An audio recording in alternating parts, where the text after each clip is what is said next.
All right, ladies and gentlemen, welcome back to the channel. We're talking Pittsburgh Steelers. In today's video, they have officially began OTAs, and we're going to be covering that for the next couple of weeks here.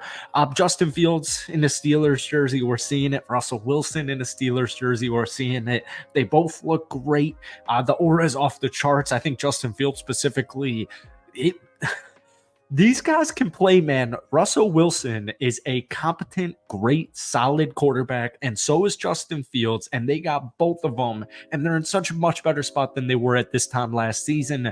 But anyways, let's get into it. We've got some highlights, some clips, some excerpts, some information, all that fun stuff. So video of DBs warming up confirms that cornerback Corey Trice, who tore his ACL back in August of last season, was in uniform taking part in OTAs. Linebacker Cole Holcomb with a major knee injury was spotted with no brace and walking with no obvious limp.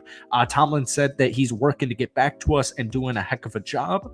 A lot of Steelers alumni on hand today to observe OTAs. You got Troy Polamalu, Casey Hampton, Bryant McFadden, Byron Leftwich, Chris Hope, Ike Taylor. And before we get into some Justin Fields talk, I do just want to say really quickly, 14-year NFL veteran Cam Heyward turned 35 earlier this month. He is not there. He will not be participating in OTAs.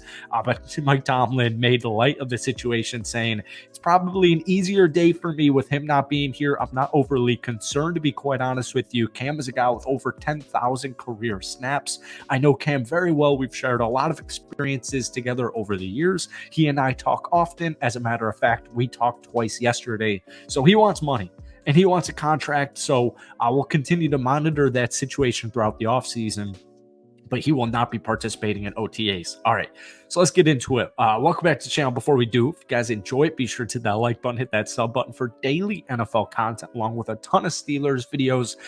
If we try and get this video to 250 likes, that would mean the absolute world to me.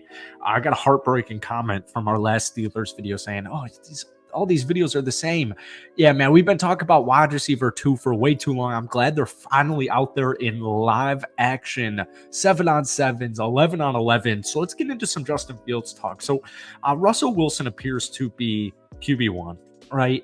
And Justin Fields was acquired for pretty much nothing via trade. One thing myself, along with a lot of Steelers fans, insiders, reporters, etc., are kind of rumoring and speculating is that you could see some type of contract extension given to Justin Fields. So my thought process is Russell Wilson for the season works well for me. And then, if you don't win the Super Bowl, if you don't at least make a run in the playoffs, then you move forward long-term with Justin Fields. Because one thing I've said in my last video is I was thinking to myself, all right, technically both of these guys are in the last years of their contract, right? You got Russell Wilson on a veteran minimum and you trade for vice versa. Russell Wilson, veteran minimum, Justin Fields on a rookie contract, but you declined his 5th-year option.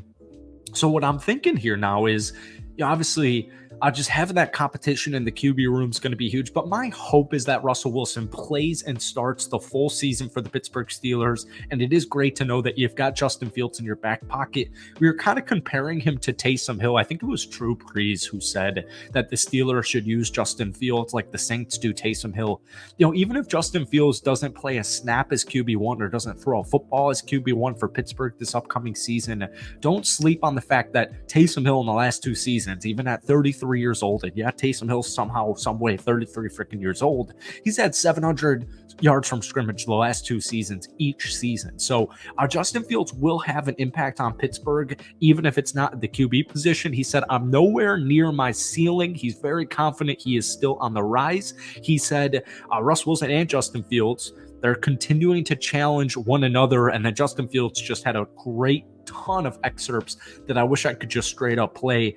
I definitely don't have the mindset of sitting all year. So things are getting pretty interesting. I'm very curious because Justin Fields is just such a likable guy. He's got that just high potential, very high ceiling, turns the ball over a lot.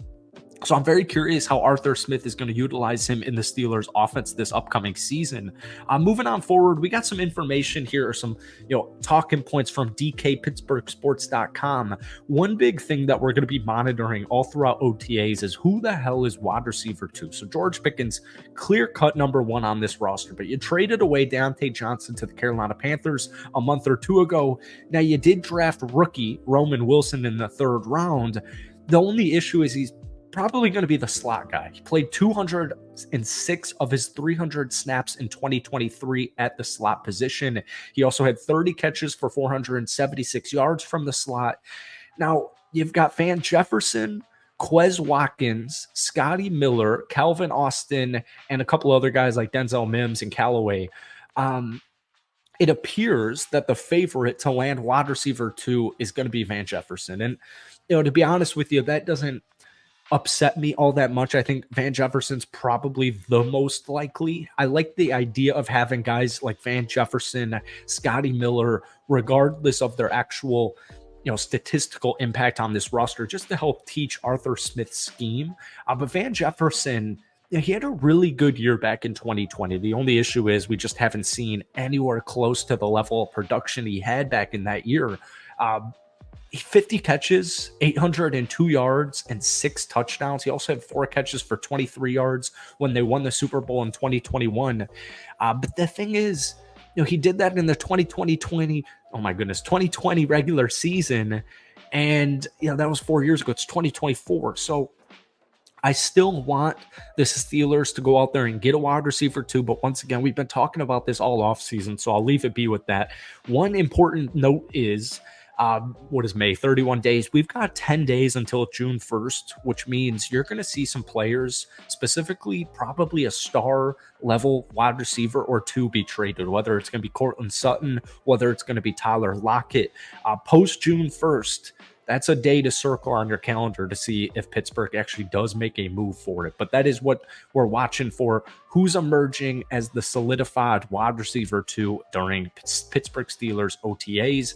And then finally, where do the rookies fit in? So we saw Troy Fautanu take snaps at right tackle during mini camp, which suggests Broderick Jones will move over to his natural position of left tackle, while you got Dan Moore as the reserve swing tackle. Zach Frazier presumed starting center. You also have got Peyton Wilson vying for snaps with Patrick Queen, Landon Roberts. As we mentioned, Cole Holcomb is still recovering from his knee injury. And then you got Mason McCormick, who played left guard in college, but he took right guard snaps during rookie minicamp. And you got James Daniel entering a contract year. So rookies, wide receiver 2, and quarterback play, that was kind of some talking points that I'm keeping an eye on as the Pittsburgh Steelers progress through OTAs. I apologize with clips. It's just hard to get these. It's hard to find them. So hopefully this video production was solid. But thank you guys for watching. Hit that like button, hit that sub button as always, and let me know, what are you keeping an eye on during Steelers OTAs? That's it from me. Peace.